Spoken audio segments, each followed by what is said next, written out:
I think Tesla, like I said, I mean, for me at least, it's just the absolute greatest stock to go study. I mean, I think you could literally just study Tesla going all the way back to 2011, and if you really go deep on it, you can learn everything you need to learn how to trade stocks. All right, so basically, I mean, Tesla had a pretty strong uptrend leading into COVID, right? I mean, this was a leading name.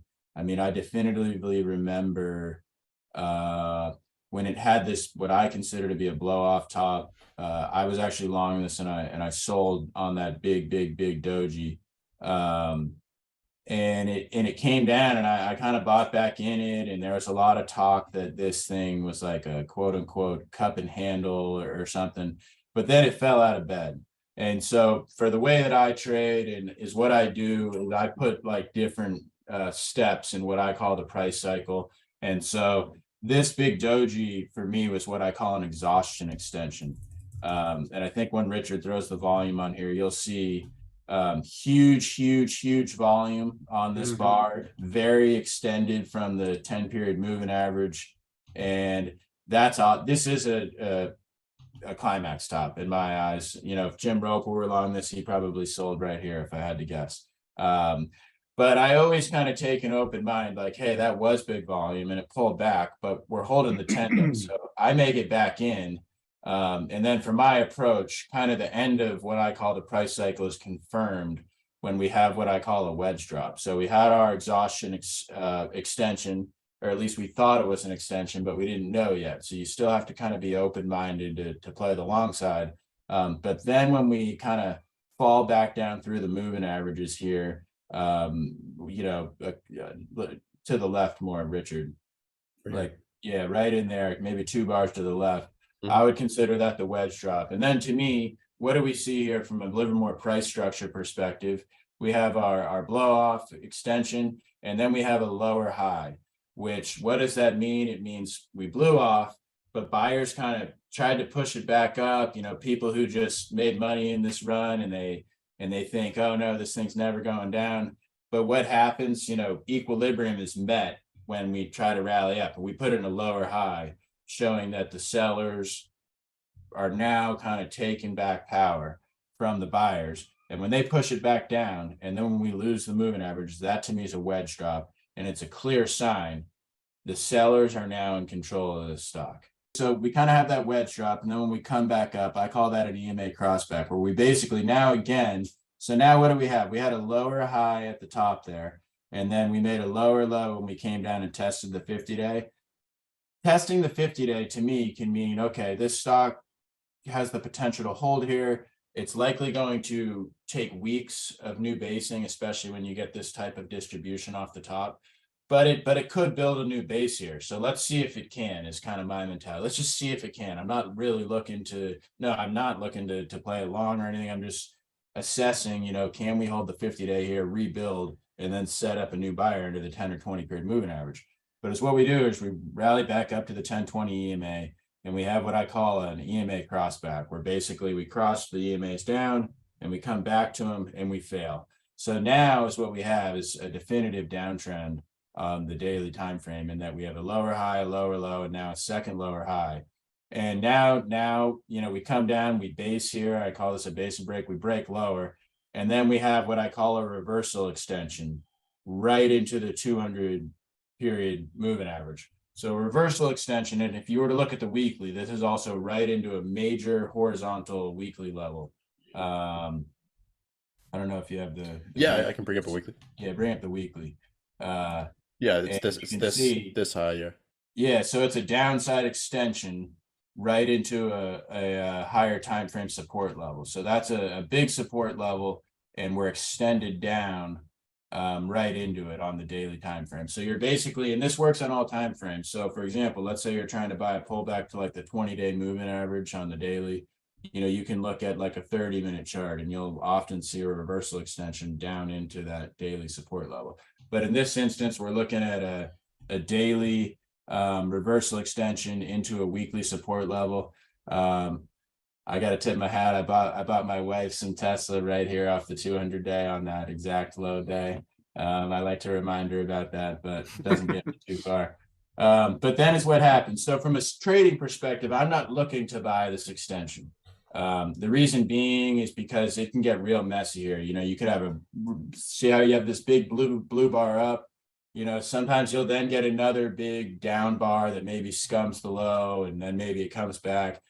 I don't want to mess with that volatility. I want to recognize it and say, hey, this stock may be bottoming here. It may have just had some capitulation. But I want to wait for the volatility to subside because I like to take bigger positions. And, you know, I just can't take a big position with confidence that I'm not just going to really honestly just get smoked when there's a ton of volatility. So is what I do is I let this reversal extension come back up and see how it tests the 20-period moving average. You'll often find that when you get either upside extensions or downside extensions, they're going to snap back at a minimum to the 10-day. Even if they're going to continue, they're often going to snap back. And in this instance, it snaps back to the 20-day. And then what happens, it starts to consolidate. And this last bar low right here, it's basically a shakeout of people who are trying to position for the 20-day move, which you'll often see prior to a move higher. So basically, if we look at price structure, what do we have with this? When we turn back up, we have a higher low, and we have the potential to be turning this trend. So I ended up getting long Tesla. Basically, you know, I think I got long it a little by little here over this kind of 3-day period. And then Richard, on that kind of blue bar where we push up, now the next one before it, right there is where I got that one right there. Yeah. I really got long and had a full position there for a couple of reasons. There's a couple subtle details here. So one, we saw the volatility subside as we get to the 20-period moving average. Then 3 bars prior to where I bought Richard, that little blue bar is where I initially put some on because it's a tight bar. So you want to see tight range bars to show volatility contraction even within this bigger contraction pattern. And then when we gap up the next bar, you know, that is technically, for, you know, my rules, that's technically the wedge pop where we kind of pop back through the 20-day. Now, for me, I really actually base my actions on the actual price bars. So I think I bought a little more there, but I waited until we took out the next bar. Here is an inside bar, which is a key part of my process, is the inside bar. And then also notice how there's this unfilled gap below that. So we have an unfilled gap, which to me is a sign of strength. And we then have that inside bar. We're also setting all of this right around the 20-day. And I know that I think we're in the process of getting to the true wedge pop portion of the price cycle, because I feel confident now that we had our reversal extension on the lows. Similar to the exhaustion at the highs, I don't know that this is a reversal extension until we confirm with the wedge pop. Right. And when we confirm, I think at this part of the market, I had about a 30 to 35% position in Tesla by the time we confirm here, which is kind of my like baseline on Tesla. And then, you know, as I started having more success with the stock, I really started, you know, focusing. So that was kind of your core position that you swung around. And then kind of once I got, because, you know, this was probably one of the first names. This, I think, was the first name I took coming out of COVID. I think I might have been in some like Apple or some slower moving big cap, but this was the first kind of growth play. And then as I start having some success and my account starts working for me, you know, then I say, hey, I think this Tesla's like this thing has volume coming in if they want this stock. And I start to get much more confident in trading the name. That's when. So let me ask this, Oliver. When you're here, right where you were talking about, if that reverses, what's your loss risk management strategy? Is it a certain percentage? Do you do a mental stop? Do you have put in a stop order on it already? And are you looking for breaks of those moving average lines, or how would you, let's say it just pulls and goes back down, what would you do? Yeah, so I execute all my stops. I'm sitting here all day, so I execute my stops. And really, I had taken a little bit prior to this inside bar in anticipation that we would work up, but not a sizable position. So like, I don't know if this is proper trading etiquette, but I wouldn't say I necessarily at that point like had a definitive stop. I was more just, I call it kind of like a probe, like I'm trying to get it going. And yeah, if it reversed hard, I would get out of it, but my size would be to a point where like it's not going to kill me. But once I get my size on, I keep pretty tight stops. So specifically in this inside bar situation, definitely my stop would be below the low of the inside bar. Okay. Which is also the 20 EMA. Yeah, so like I have two strong things there, the 20 EMA and the inside bar. An inside bar is literally like, you know, what people talk about the VCP. I mean, the inside bar, and specifically here, is a volatility contraction.